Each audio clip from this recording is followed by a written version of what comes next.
You are listening to SPN, the Sports Podcasting Network.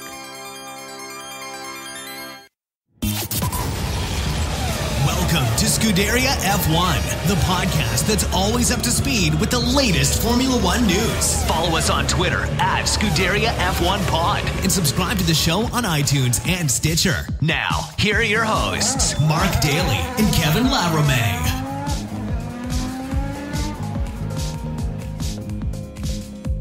Hey everybody, what is up? Welcome to the podcast that is always up to speed with Formula One. What a weird evening this has been.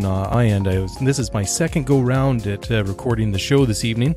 I was about 20 minutes into it when I flipped back between some of my show notes and my recording software, and about 10 minutes in, it had just decided to stop recording, oddly enough. And in all the years that I've used this laptop and this setup, I've never had that issue before. And interestingly enough, it seems to be a Windows issue, so I don't know what's going on there. But be that as it may, I'm back, and hopefully this time I'll be able to get through with it without any more technical glitches. And anyways, just on a side note here, hopefully there won't be any technical glitches over the next week or so. I'm switching the show to a different hosting service, which on the back end will mean a bunch of different things and make it a little bit easier on my side. And I believe from what I've been told that when we do migrate to the new service between now and next week, it should be pretty seamless. But for some reason, I don't show up in your Apple podcast feeds or Spotify or Google Play Music, wherever you download or listen to the show. Just be aware that you might have to do something. I think the RSS feed will change, but for those of you that's important, just take note of that. But like I say, I hope that it will be rather seamless and there won't be too many hiccups. But hey, I guess if the Formula One teams are going into preseason testing to iron out all the bugs, then maybe I guess we're allowed to do the same here at the podcast as well. Anyways, I'm going to skip the intro that I'd already prepared and already said once about half an hour ago or 45 minutes ago now, that is now lost somewhere in, wherever it went in the ether. Anyways, we're going to start now, kind of pick up where we left off about a week ago, and that's with Formula One CEO Chase Carey responding to what he calls strange criticism from the circuit bosses in Formula One. So if you remember about a week ago, the Formula One Promoters Association, or FOPA, issued a press release which they were critical about certain things that they see under the stewardship and management of Liberty Media. And they said at the time that they don't believe it's in the long-term interest of the sport to lose free access to content and broadcasting. Like I said last week, I believe that's more to do in different parts maybe of Europe, not especially here in North America. It's always been on cable providers that are subscription service, but certainly I can understand the chagrin and the disappointment and the anger of people that if they've not been able to watch it on a television broadcaster, that they don't have to fork out money for. I can understand why that would be. And then also they went on to say that there's a lack of clarity on new initiatives in Formula One and a lack of engagement with the promoters on their implementation. And they also went on to say that they didn't want to see new races being introduced to what they call the detriment of the existing events through although the association said that they were encouraged by the alternative business models that have been promoted under Liberty Media's tenureship rather than the previous, and especially business models that are being offered to new venues. And of course, Liberty Media and Formula One made an announcement, quite a few weeks ago now, a couple of months ago probably, I think it was sometime before Christmas, that there will be a Vietnamese Grand Prix in the not too far distant future. And it looked like it was all set to have a second race in the United States down in Miami, but that, of course, has now been permanently put on ice due to opposition more at the local level rather than anywhere else. Say on the Formula One side, they're just not able to line everything up in Miami to pull that race off. I mean, I'm oversimplifying, of course, but the reaction of Chase Carey was to respond that he felt that the criticism was strange, and he insisted that it is not going to change Formula One's plan for the future, and he said that he was surprised at it because the meeting that they had with the race promoters was what he termed incredibly positive, and he thought that there was a lot of support from the vast majority of them, and he felt also that they were quite appreciative of what they've been doing. And then so he went on to kind of I suppose suggest that there's a few of them wanted something to complain about, and I guess was suggesting that a number more followed along, because the immediate reaction is after that press release came out from FOPA last week was that quite quickly the promoters in Russia and Mexico distanced themselves from that, and it wasn't the complete list. I think it was something like 16 out of the 21 race promoters, but still, I mean, they have some legitimate concerns, but it's very interesting to see, because in previous years we've never really seen anybody speak out against Formula One in such a manner.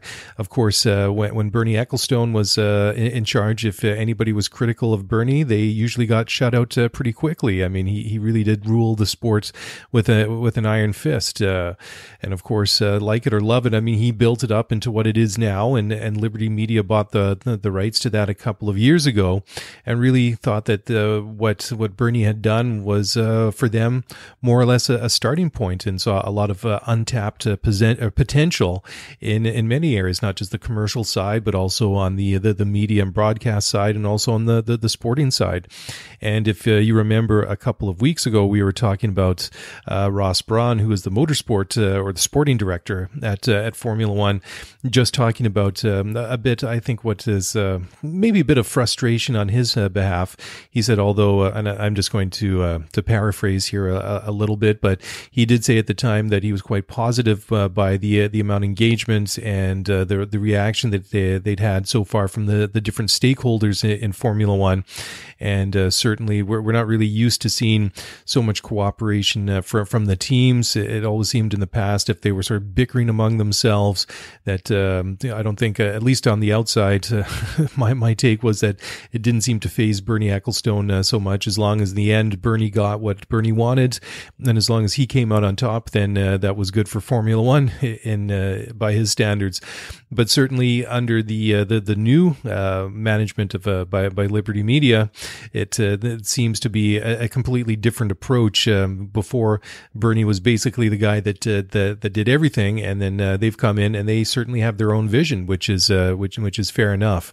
And of course, that sort of leads a little bit more into what Braun was saying, is that he was like, although he was encouraged by the direction it was going in, that it was just taking a little bit too long by his expectations, because we know that we have 2 years left under the current rules, and then in 2020 the Concord Agreement expires. So they're really looking at the mid to the long range, what they can do in after that, where they can really, I guess, really shake off the last of the Ecclestone regime, because what they're doing now, of course, and we talked about this last week, of course, not only are we going to see the new and improved, the so-called improved front wings and barge boards, which are meant to decrease the disruption of the airflow behind the cars, and in theory promote more opportunities for overtaking. And if that's the case, then in theory, then that should lead to more exciting racing, and then hopefully more overtaking on the track, rather than cars trying to overcut or undercut during pit stops and things like that. That remains to be seen, but it's kind of funny. On one side, you see Braun kind of lamenting, or a little bit talking about his frustration that's taking so long to really shape that future of what they want, and then on the other side, they really rushed through those changes for 2019 at the beginning of last summer, around the time of the French Grand Prix, which was I guess a loophole, or just the way that everything's set up, that if it came after that date, then they would have had needed a unanimous support or approval from all the teams, and then if they'd done it before that date, then they didn't require it. There's some sort of technicality like that. And of course, I'm paraphrasing and simplifying a little bit, but of course, definitely that was a bit of a surprise. But again, it was interesting to see at that time the talk that they had from the teams. They seemed kind of positive at the time, but we'll talk about a little bit of that in the moment. But going back to this whole little spat or tit for tat, whatever you want to call it, between Chase Carey and the Formula One promoters.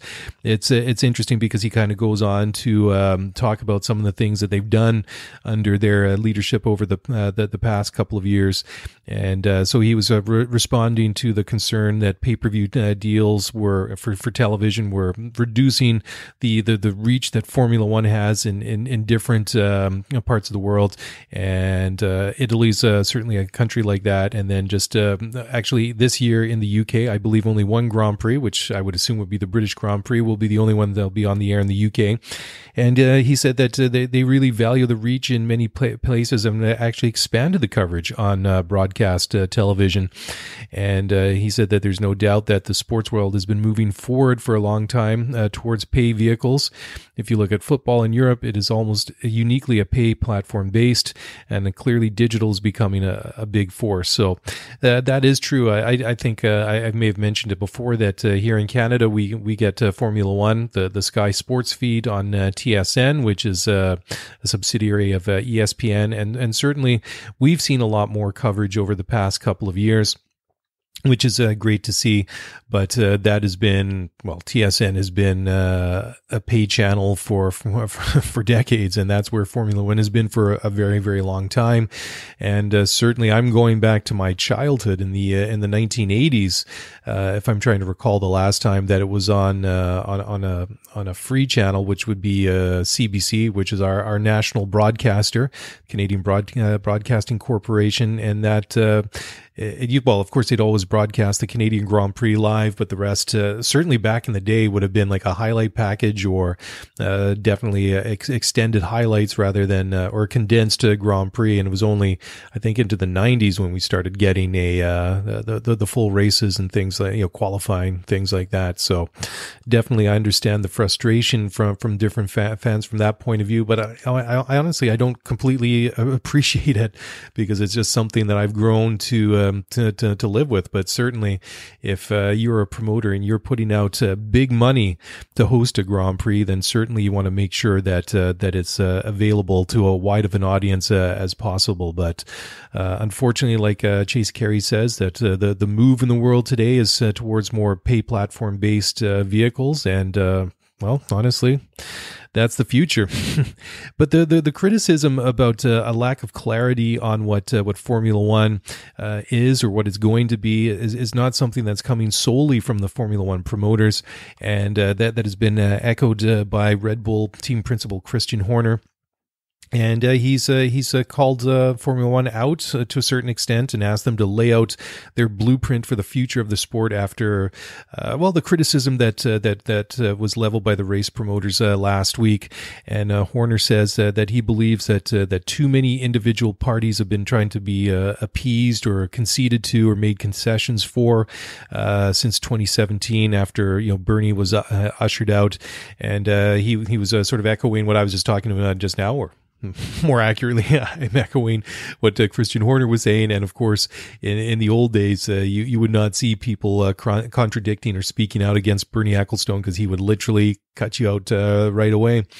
And he believes that Liberty are trying to operate in a far too democratic way, and even though that the promoters are getting more from Formula One now than they ever got in the old days, but there would be more freedom to do things than they're going to expect more. But he does sort of go on to state that he believes that Liberty is still trying to adapt to the culture of F1, and they've done good with the things that they've done previously, and certainly they want to exploit Formula One and do it and bring it to audiences that maybe Formula One has not been broadcast or exposed to, or in markets where Formula One's been been underexposed. And certainly the United States and North America in general is a prime example. China is another one. I mean, they were just saying a week ago, and certainly in the past month, that they would consider another Grand Prix in China in addition to Shanghai, and also having a second Grand Prix in the United States makes perfect sense. Obviously, Miami was a big talk that was going to happen, and after the Azerbaijan Grand Prix last year, there was all sorts of rumors that the pit facilities had been sold on and was going to be going to Miami, and it sounded like Miami was a sure thing until all of a sudden it wasn't.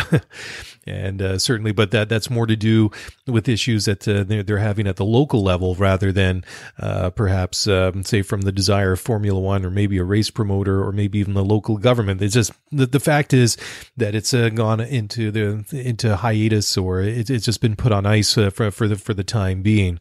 But certainly they do have their vision for it. And well, I think it all has to connect together. I think it's a little bit frustration now from all parties, the promoters, the teams, and I think from Formula One. But the change in Formula One, I think, comes rather slowly. And Horner believes that American sports work in America, and this past weekend was the Super Bowl, obviously huge in the United States, equally as big here in Canada. Even though we don't have a single NFL team in Canada, it's still a massive thing. The NFL is huge up here. I know so many people here, myself included, that are huge NFL fans, and watching the Super Bowl is much watched TV, but it doesn't necessarily translate outside of North America all that well. Or maybe it does in certain places. But whatever it is, they're going to have to adapt a little bit to the culture of F1, and maybe it's going to take a lot longer for them to really steer it in the direction that they want.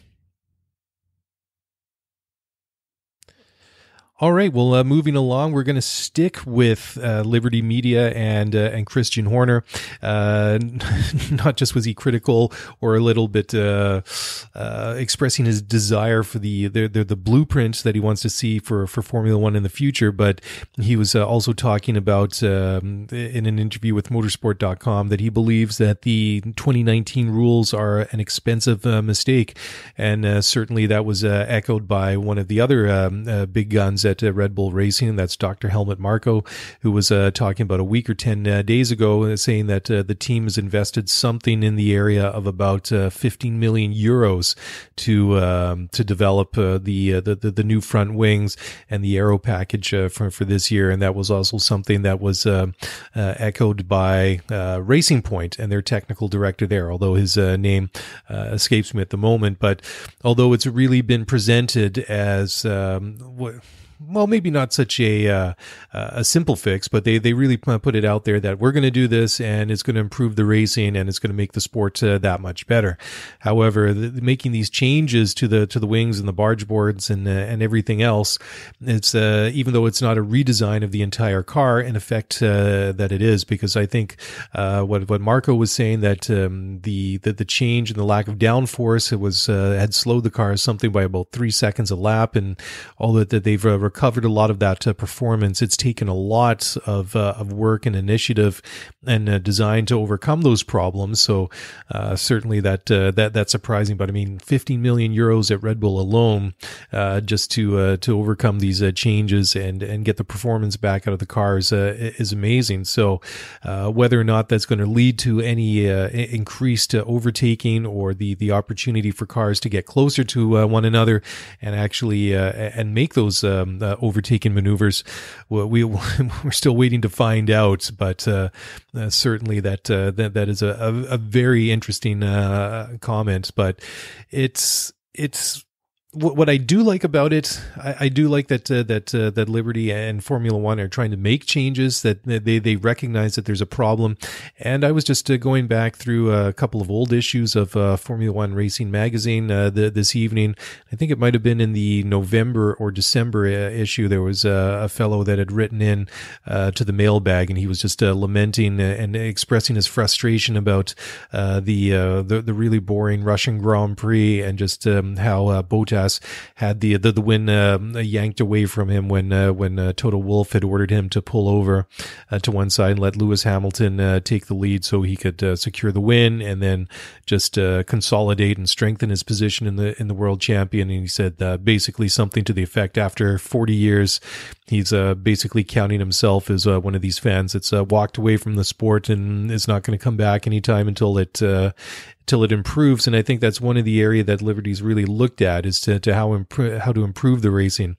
And well, I've never really been a big fan of team orders, but that's a different discussion. But like many of us want to see more action on the track. I mean, as great and as amazing it was for Daniel Ricciardo to win at Monaco last year, considering that his car was suffering from mechanical issues all race long, and was able to still keep out in front of the Mercedes and the and his teammate Max Verstappen and the Ferraris.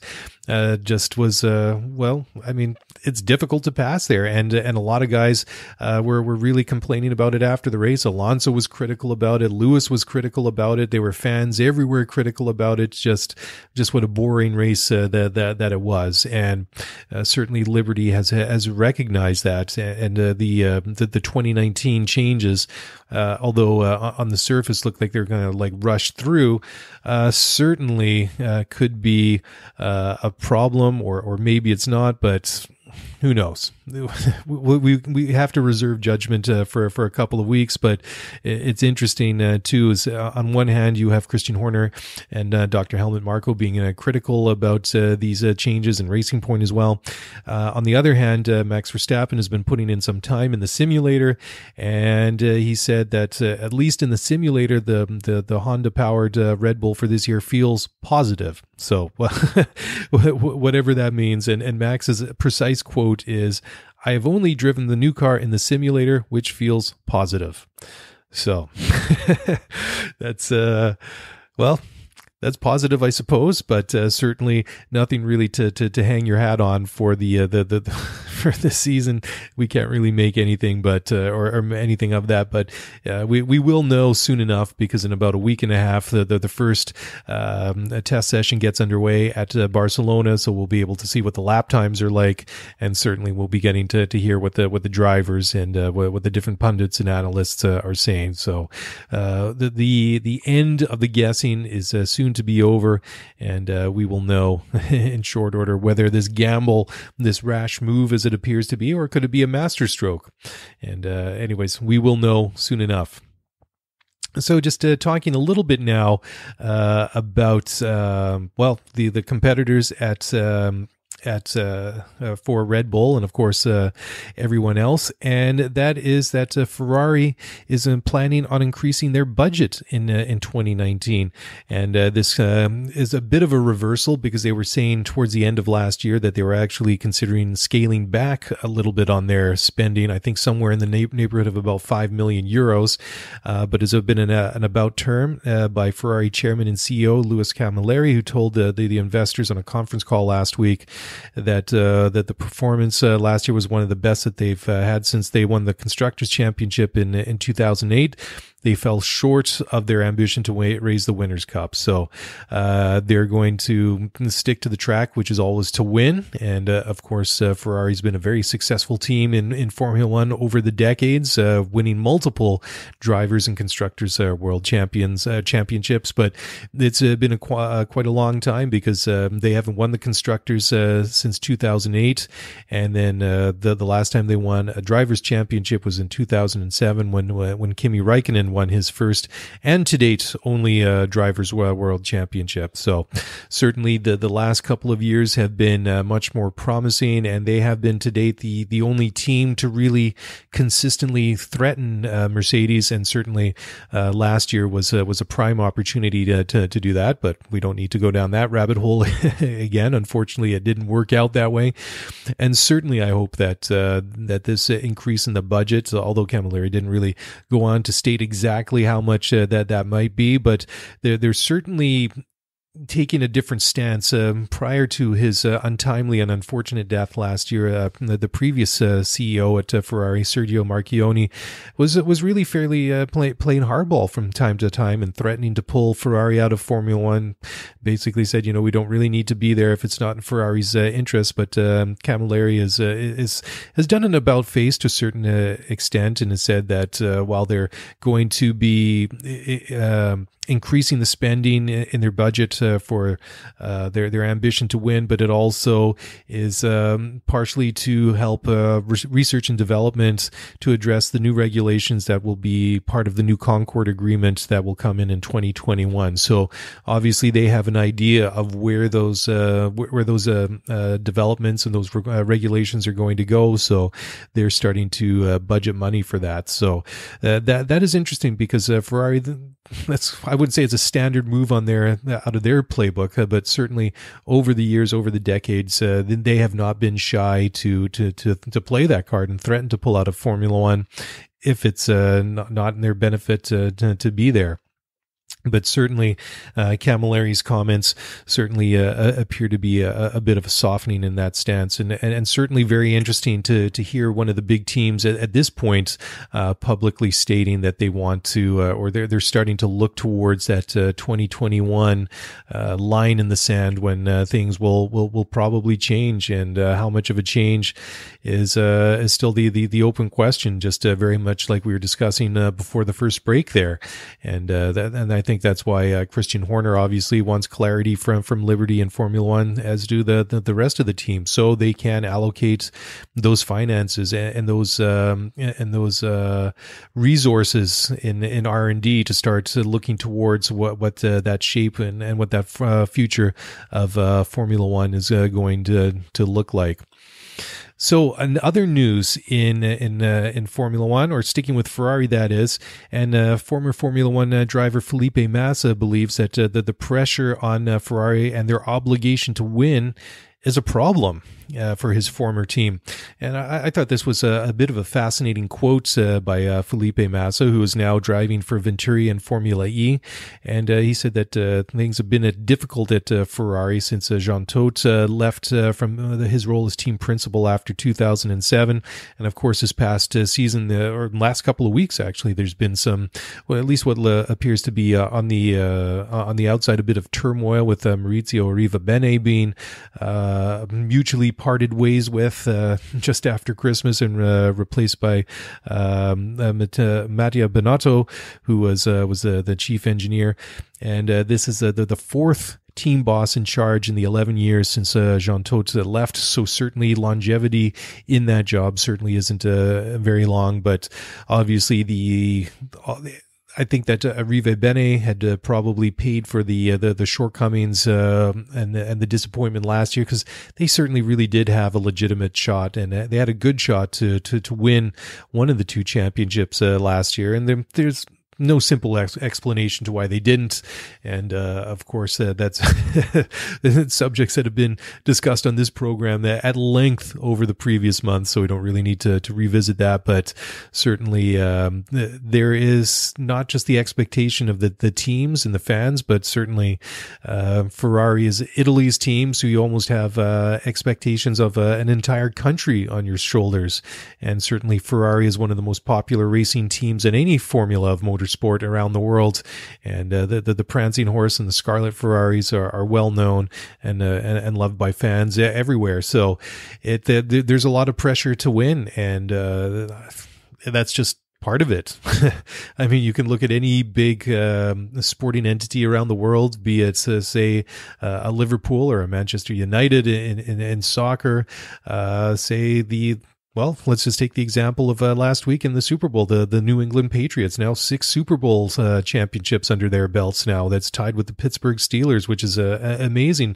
After a while, you get these teams, or whatever it might be, in whatever sport, they become so successful, it almost becomes expected. So certainly I think that each and every year that passes in Formula One where Ferrari don't win a championship, I mean, now it's well over a decade that pressure is just going to grow grow and grow and grow. And, well, people are going to crumble under that pressure, or some people might thrive. So that's why Ferrari is always one of those teams that is so fascinating and enjoyable to watch. Just not what's happening on the track, but off the track, just because there always is quite a bit of drama associated with it, whereas you might not have it with other teams. I mean, I almost get like a completely different vibe when you compare Ferrari to Mercedes, for example, where they've won the last 5 championships in a row for their drivers, and also in the constructors. And it's almost expected that each and every year in Formula One, they go out that they're going to win, be it another championship for Lewis Hamilton, who's won 4 out of the last 5, and then of course all those constructors championships, and they don't seem to be fazed by it. They seem almost to really revel in it, and it's completely, like I say, a completely different feeling, a completely different vibe when you compare those teams together. All right. Well, just now as we move into some other news, one final piece of Ferrari-related news, and that is Brendan Hartley, who was the driver at Toro Rosso for last year and a portion of 2017, has now joined Ferrari as a simulator driver after he was let go by Toro Rosso at the end of last season. And the 24-hour of Le Mans winner and world endurance champion has going to be part of Ferrari's development team. So previously, Danny Kvyat, his name will just escape me for a moment. I should just call him the Torpedo. Most people know who I'm referring to, is back in Formula One next year, and he was a development driver at Ferrari after he was out at Formula One over this past season. So definitely seems like a good place for him to land. Obviously, I think most guys would like to be racing, but certainly I think if you're a guy like Brendan Hartley, that if you can form some ties with Ferrari, then that's probably a good thing. Certainly he's going to a place with a lot of resources, so I'm sure he'll do all right there in the meantime. And now this still does not really compute yet, but it's still a little bit kind of interesting to see. And that was just seeing Danny Ricciardo for the first time in the black and gold of Renault this past couple of days. And of course, he's joining the team there for his very first season in at his new team. But I must admit, after watching Daniel Ricciardo at Red Bull and Toro Rosso all these years, seeing him in that black and gold, just it did not compute for a little while. But certainly, when you see these guys getting out there, and when you see that certainly is for me one of those things that is fairly exciting to see, because then like I say, that the season is literally right around the corner. And there was another interesting article that I came across over the past couple of days, in which Sarah Abitboul, the team principal at Renault, said that he believes that Ricciardo's arrival at the French team will be a way to what he calls fast track its bid to challenge at the front of Formula One. And certainly, I think that they've done very well over the past couple of years. Although I think that they really took the team forward when they took over from Lotus, but that rise that they had, because I think they said at the time when they'd committed to re-enter Formula One as a manufacturer, that they would they were targeting, I think it was about a 5-year window before they felt that they would be in contention again to be a competitive team. And I think that curve that they was on has kind of flattened out, and it over the past season, maybe season and a half, but Abitboul had been saying over the past couple of weeks that they really feel that the changes that they've made away from the track, in the factory, in the design, and the people that they have working for the team are really doing some positive things. And he believes that as time goes forward, that a lot of the changes that they've made over the past 18 months are really going to start manifesting themselves in the not too distant future. And of course, it's a complete package. Not only do you need to have a good car, you need to have a good engine, you need to have a good driver. And certainly Renault have proved in the past as a manufacturer of not only just cars and chassis, but also engines that they know how to do it. So it's just a question of obviously doing it right. But certainly the third ingredient in that is that you can have a good chassis, you can have a good engine, that you need somebody good to drive it. And there was we were talking, I think it was about 2 weeks ago, just about Nico Hülkenberg and Carlos Sainz, his former teammate, who's now at McLaren, saying that he believes that if Hülkenberg was at a top team, he'd be winning races and be up on the podium all the time, because the Hulk is now, I think, over 150 races into his Formula One career, and he's been for different teams before Renault, of course, and still is even to get onto a podium. So certainly he's eager to prove himself. But maybe Ricardo, maybe he's just that one guy. Maybe he's that one ingredient that the team really needs to push themselves forward. Because at time last year, like, I was really expecting a lot more from them. I thought, well, this is it. They're going to push forward. But then last year, they just even though Hülkenberg ended up kind of the best of the rest, the seventh best driver in Formula One in the championship outside of the Red Bull, Ferrari, and Mercedes drivers.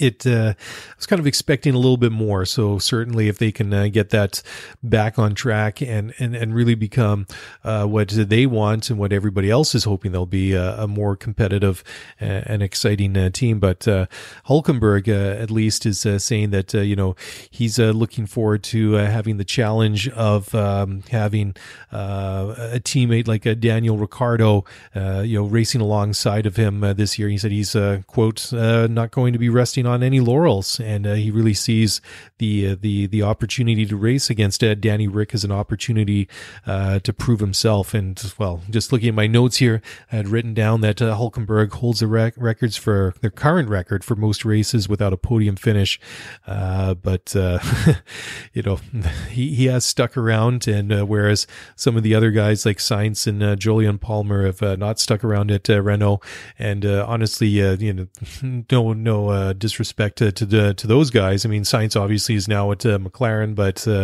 Palmer, of course, struggled in his time in Formula One, and Hülkenberg, good driver. Don't get me wrong, I'm not going to take anything away from him, but Ricciardo has done pretty good, obviously, at Red Bull over the past several years, winning quite a few races, and has become a regular and a bit of a cult figure with his rather bizarre shoey celebration. But hey, people love him for it, and so that's what I think. I mean, certainly when I think to the announcement that he decided to go and sign for Renault rather than sign an extension for Red Bull, to be nothing less than a bit of a shock, honestly, because last summer there was a lot of talk that there was a new deal basically all in place to keep him at Red Bull and to sign an extension there to keep racing alongside Max. But obviously he saw a lot more benefits going to a team where everything's going to, at least you would think that he's going to be the top guy there. So it's going to be pretty cool to watch, I think, how he's going to line up against Hülkenberg, and just see how evenly matched or unevenly matched these two guys are. Honestly, I really find it kind of cool to watch the different matchups between different drivers, and just see how they compete against each other, and just the differences or the similarities that they have.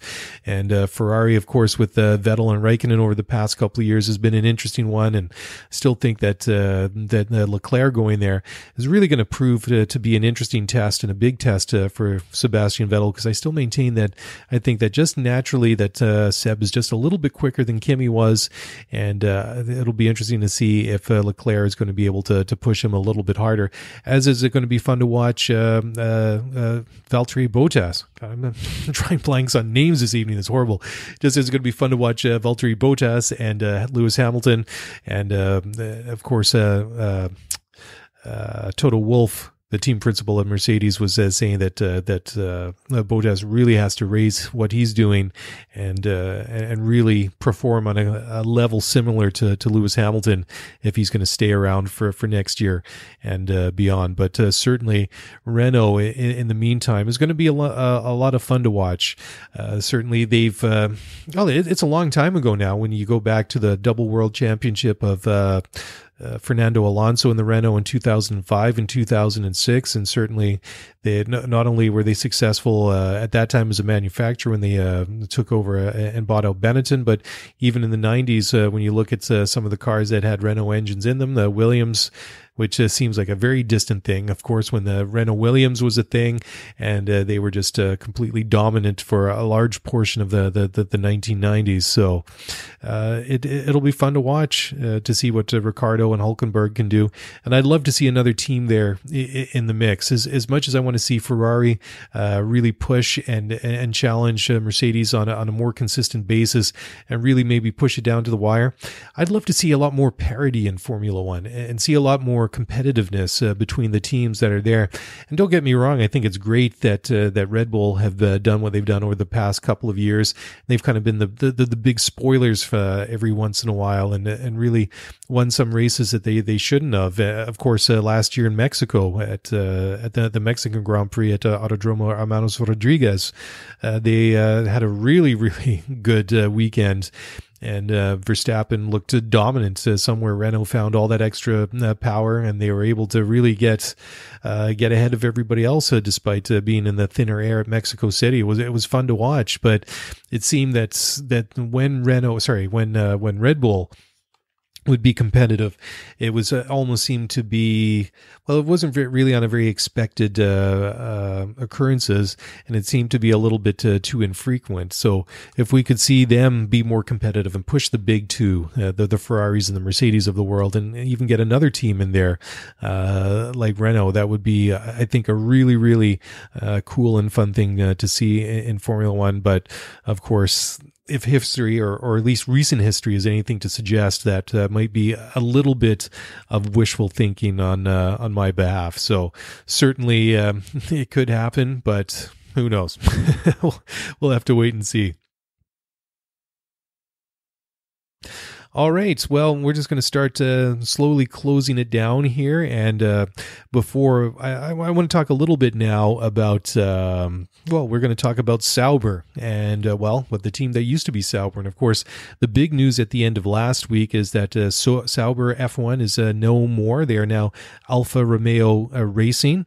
And this was, it's not really a big surprise, but it is, at least from my point of view. I mean, Alfa Romeo was their title sponsor last year, but they've decided to become more than just the title sponsor, and they're going to be basically behind the scenes. It's all going to be the same. The management is going to be unchanged, and Longbow Finance, which is the Swiss-based investment firm, will still be the sole owner of the team. But still, they signed a technical and commercial sponsorship with Sauber before the 2018 season, and the team was it was basically halfway there, because this time last year was Alfa Romeo Sauber F1. So for this year, the name is just going to be simplified to Alfa Romeo Racing. So they're dropping Sauber out of it, obviously, and Sauber's been around in Formula One for quite some time. So who knows? It's kind of funny how sports work. Right now everybody's kind of excited that Alfa's back as a manufacturer in Formula One, but who knows? Maybe one of these days we'll see a retro move, and Alfa will revert to becoming Sauber Racing or Sauber F1 or whatever they call it. But it's pretty cool. They first raced officially in 1911, a year after they were founded, and enjoyed success in Grand Prix racing in the 1930s and in the early years of Formula One in the 1950s, and competed in the sport as a constructor engine supplier from 1950 to 1987 before they decided to take a 30-year break. So the last year, with the introduction of the up-to-date current spec Ferrari engine and a much more competitive aero package, saw Sauber move substantially up the grid. They were no longer mired at the back where they'd been for the past several years, and they really were surprised. And I love the talk that's been coming out of the team, and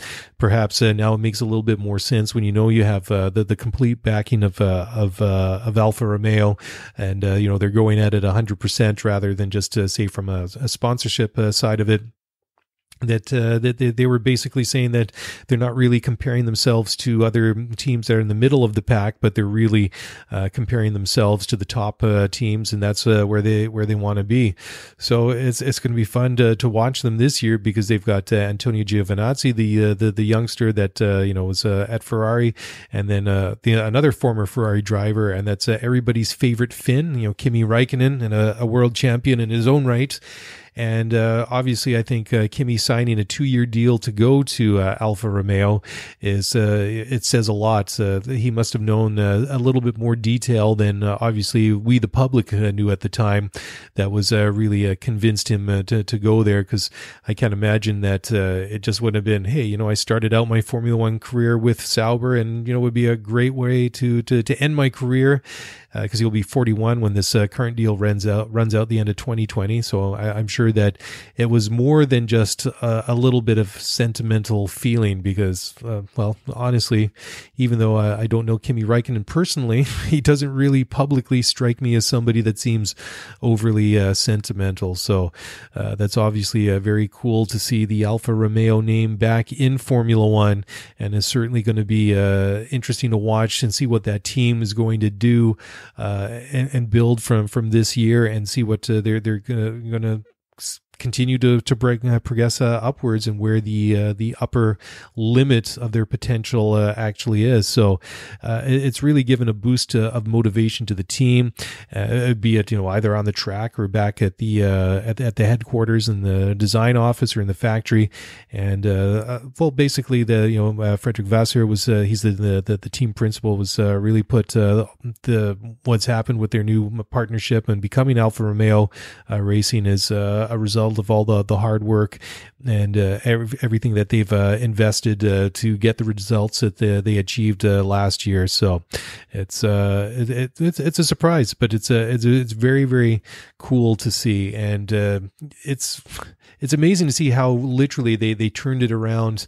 I wouldn't say quite overnight, but certainly a very short amount of time, because it's only not even 2 years ago when they were running a year-old Ferrari spec engine that wasn't even designed to be put in the back of the cars, because 2016 and 27 were vastly different in terms of the way that Formula One cars were built and designed, just the way that the regulations changed.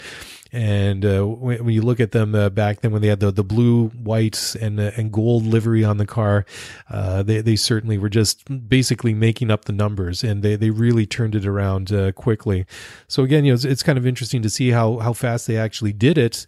And you have to think that if you're a team like Williams or McLaren, and you're looking to see what Alfa Romeo or Sauber have done over the past year and a half, it must give them a bit of motivation to think, hey, this is a team that has a lot less resources than we have, and we have decades of Formula One experience and the know-how, then we should be able to turn around. But hey, that's a different discussion for another day. And of course, I just started talking about these driver competitions between each other. Then I think another fun one to watch this year will be Antonio Giovinazzi and Kimi Räikkönen. Is the wily old vet going to come out on top, or is it going to be the youngster, the young upstart, the rookie to Formula One that's going to prove to be the quicker and the more competitive of the two drivers? Obviously, there is a bit of a link in several ways between Alfa Romeo and Ferrari, so it's going to be fun to watch a lot of these different teams this year. But certainly, I think there's a lot of comparisons with Giovinazzi and Räikkönen, and Leclerc and Sebastian Vettel. Although Vettel's obviously a number of years younger than Kimi Räikkönen, but certainly it's going to be fun watching two young and up and coming drivers in both of those respective teams going against their teammates, more experienced. And of course, Räikkönen and Sebastian Vettel have 5 world championships between them. Obviously, Seb has 4, Kimi has 1. So that's going to be a lot of fun to watch to see where that goes. All right, well, let's wrap this thing up. It's getting late here. Like I say, this is my second go round at recording the show for this week. So I'm just going to kind of bring it full circle and just kind of bring it back to kind of where we started at the beginning of the show. And we were talking about Chase Carey responding to the criticism of the Formula One's Promoters Association. And well, Chase and Formula One can put another feather in their cap because the Azerbaijan Grand Prix has now re-upped for another 5 years. So we will be seeing Formula One racing around the streets of Baku, Azerbaijan until 2023. And it was interesting. I think they did trigger some sort of escape clause after 2020. Anyways, I think they've basically renegotiated everything. So we're going to be seeing that race on the calendar for a number of years to come. And, honestly, I'm not a big fan of street circuits. I love purpose-built Formula One racetracks. Doesn't have to be just Formula One, of course, but I like to see a proper racetrack, and I like to see the cars racing around there. But having said that, when you do have a temporary track or you have like a street circuit like Baku, honestly, I don't hate it. Maybe that doesn't sound like a lot of praise, but certainly it does have some interesting characteristics to it when you get that really tight, narrow section just around through the old part of the city by the castle, and where you have the I can't remember the exact gap between, I think it was one building and the base of the fortifications of the castle. It's not very wide. I think maybe it was 20 or 25 feet in width. So literally the eye of a needle for a Formula One car. Maybe it's a little bit wider than that, but certainly very cool to see the cars go through there, especially at speed. And that very, very long straight section, a bit of a dog leg to the right by the front of the pits, is really cool to see the cars really wind up and really build up a head of steam going into that first corner. And of course, we've seen some moments at that turn one, and it's provided for some interesting memories over the past couple of years, especially last year. We saw Vettel try and pull a move there. It didn't quite make it stick. And we saw Bottas the year before, I think at the first running, after ending up at the back of the order after getting into a bit of a tangle early in the race, was able to nick second place off of Lance Stroll coming down that straightaway. So there's been some fun and interesting moments there. And of course, I think no one who watched the 2017 version of the Azerbaijan Grand Prix will forget Sebastian Vettel and Lewis Hamilton crashing into each other, or should I say Sebastian turning into Lewis under the safety car, and all the fallout from that. But so we'll see that race on for a number of years. And also just we're maybe talking really briefly before we wrap it up now, just another track that I'm watching with a bit of a keen interest will be the Vietnamese Grand Prix again. This is sort of a purpose-built temporary street circuit, if you want to call it that.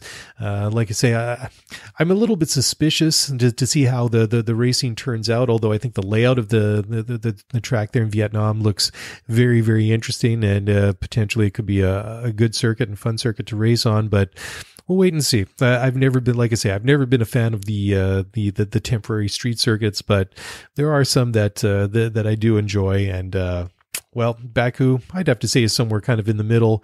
Monaco's Monaco. I think that I enjoy Monaco, just the fact that it is Monaco rather than the circuit itself. I think just because of the history that the circuit has and the place that it has in Formula One. So they're not going to go away anytime soon. However, I am going to go away very soon, and right now, in fact. And I'm going to wrap it up right there. Thank you so very much for listening and downloading the show this week.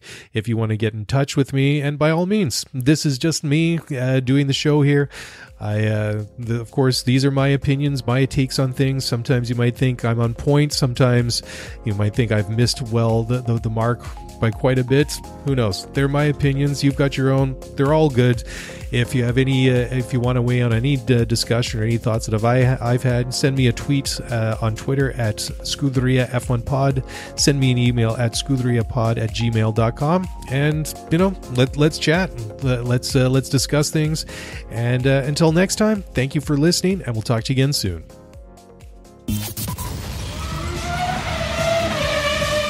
Thanks for listening to the Scuderia F1 podcast. If you want to get the show notes for this episode, then head over to ScuderiaF1pod.com. Want to get in touch with us? Then email us at ScuderiaF1pod@gmail.com. You were listening to SPN, the Sports Podcasting Network.